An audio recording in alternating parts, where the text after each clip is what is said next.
कालच्या वेळेत तुम्ही पाहिलं की आजोबांना आपण व्यवस्थित घरी घेऊन आलेलो आहे आणि घरी घेऊन आल्यानंतर आता त्यांची पुढची ट्रीटमेंट नक्की काय असणार आहे, तर त्यांना घशाचा कॅन्सर सांगितलेला होता आणि त्याच्यासाठी त्यांना रक्त भरण्यासाठी सांगितलं होतं. शरीरात रक्त कमी होतं. रक्त भरताना एक पिशवी गेल्यानंतर दुसरी पिशवी गेल्यावर त्यांना त्रास झाला.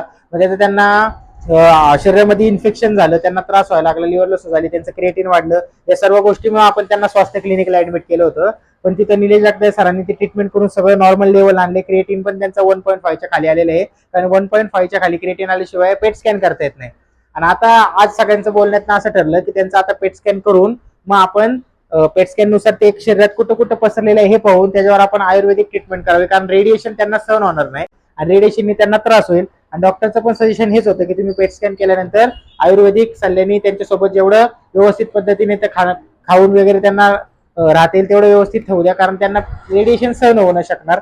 रेडिएशनची प्रोसेस पण मोठी आहे, 35 रेडिएशन करावे लागतील. तर असं सर्वांचं मिळून हे ठरलेलं आहे. तर आता उद्यापासून आपले 4-5 दिवस त्याच्यातच जातील. त्यानंतर आपला रुटीन चालू होईल दुकानाचा. आणि सध्या मी दुकानावर येतोय संध्याकाळी, पण मला दिसतंय ते की एवढ्या दिवसात जो गॅप झाला त्यांनी काय होऊ शकतात, पण आता त्याला काय ऑप्शनच नव्हतं माझ्याकडं. आणि पैशाचा पण आपल्याकडे खूप प्रॉब्लेम आहे. आता मी तर तुम्हाला माहिती पण नाही माझा पैशाचा काय प्रॉब्लेम आहे काय नाही, हे मी जरा नंतर कधीतरी तुम्हाला सांगेल.